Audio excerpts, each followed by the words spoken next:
I'm CJ Bixby. I'm the Chief of the Systems Engineering and Integration Branch at NASA's Armstrong Flight Research Center.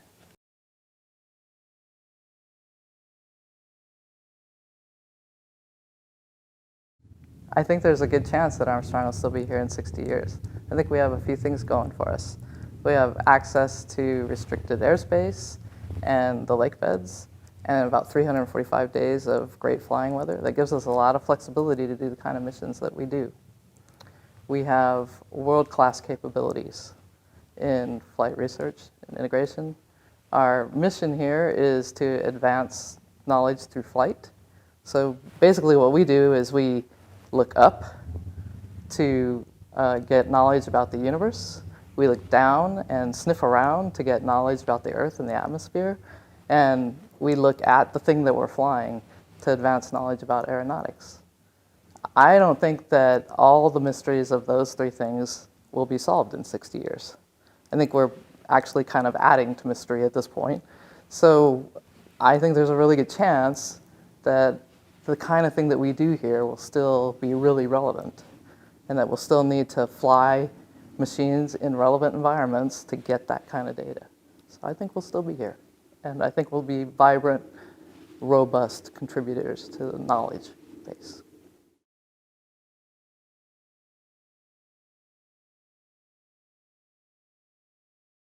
So I don't know what exactly we'll be working on in 60 years, but I think there's a good chance that we'll still be integrating, simulating, modeling, and bringing new technologies to flight in order to learn stuff about the universe and the planet and the things that fly. We're at a really interesting time right now where technologies are kind of coming together, and it looks like markets might open up to increase accessibility, speed, and efficiency of air transport. And we don't know which of those technologies is going to kind of win, which of those technologies is going to pan out. Something will. And so I think that, our workforce will still be doing that really interesting work of bringing technologies together and working out how to make complex systems work together to open those markets and refine the vehicles that will operate in those markets.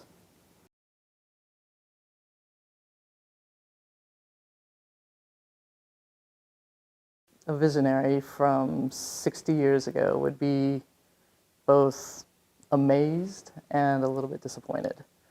I think the compute power that we have and the way we use it would probably, even if they had been able to anticipate some of that, just the fact of it would probably be amazing. The way that we use computers in airplanes and the amount of calculations they do, in real time, I think that would be pretty amazing to somebody from 60 years ago. So the fidelity of our models and our simulations, I think, would be pretty mind-blowing to somebody from 60 years ago. And we all carry around in our pocket this computer, and it's an encyclopedia and a phone and a camera, and I think and the fidelity of that screen, just the way the color and the resolution of that screen in that little tiny package, and the way we use it, I navigate to the grocery store with a computer in my pocket, right? If you try to explain to somebody in 1958 that I was doing that, and they're thinking in 1958 terms about what a phone and a computer and an encyclopedia look like, they would probably think we were nuts, right?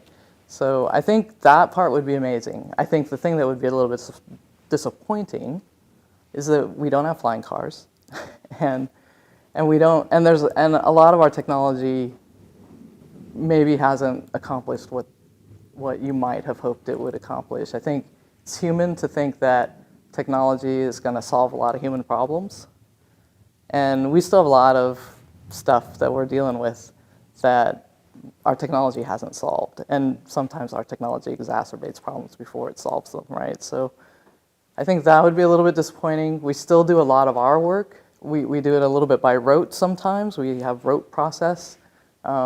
We have bureaucracy. Our technology didn't solve out that for us. And I think that would probably be disappointing. But I think what would be super satisfying for somebody from 60 years ago is to see our workforce and the way our workforce works with the kind of courage and integrity and persistence that they worked with. And I think that would be extremely satisfying to somebody from 60 years ago.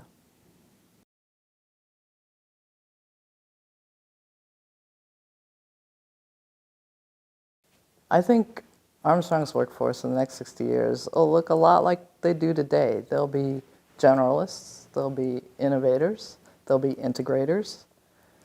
I hope they're more diverse. I hope they look more like the general population than we do today. We're not bad, but we could be better. And I hope for that diversity because that's strength, right? I mean, my team fills in my blind spots. So the better, more diverse my team is, the fewer blind spots I'm going to end up with. I also am interested in that diversity because one of the easiest paths to inspiration is to be able to see somebody that you recognize as being like you doing something really challenging. So if we have a really diverse workforce, we have the opportunity to inspire a diverse group of people to come work with us and solve these really challenging problems that are going to need a really wide perspective in order to solve. I think that our future workforce will be really comfortable with a lot of tools that we can just dream of today. I think there'll probably be some language translation tools that are kind of seamless. There'll be some really seamless collaboration tools.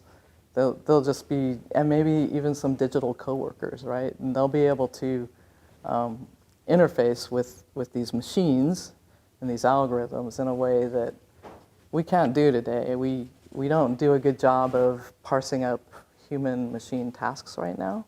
In 60 years, I hope that we've made some progress there, and so that their digital coworkers will actually be pretty productive in that relationship. So-called relationship would be pretty productive as well. But I think if we do our job right, that we'll recognize Team Armstrong 2078. Because the youngest among us here in Team Armstrong 2018 will have taught the oldest among Team Armstrong 2078 about the persistence, the courage, and the innovation that is needed to tackle these really challenging problems.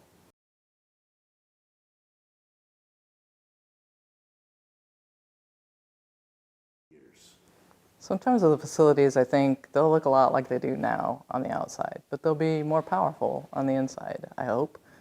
I hope that we'll have the ability to sort of reconfigure our office space really easily so that it will accommodate teamwork and individual work, maybe some kind of lab work as well.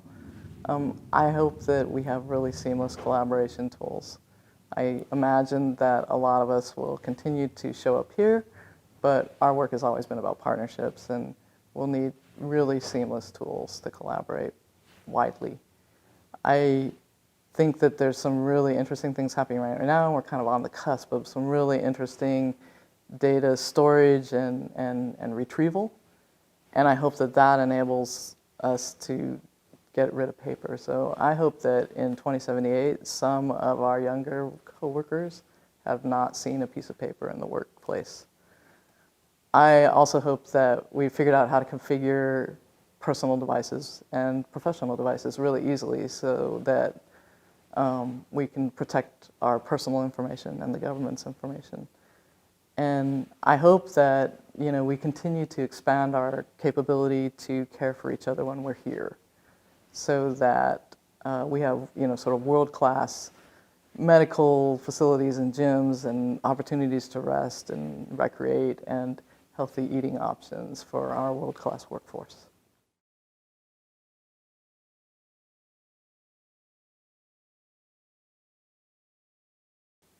That's up to us.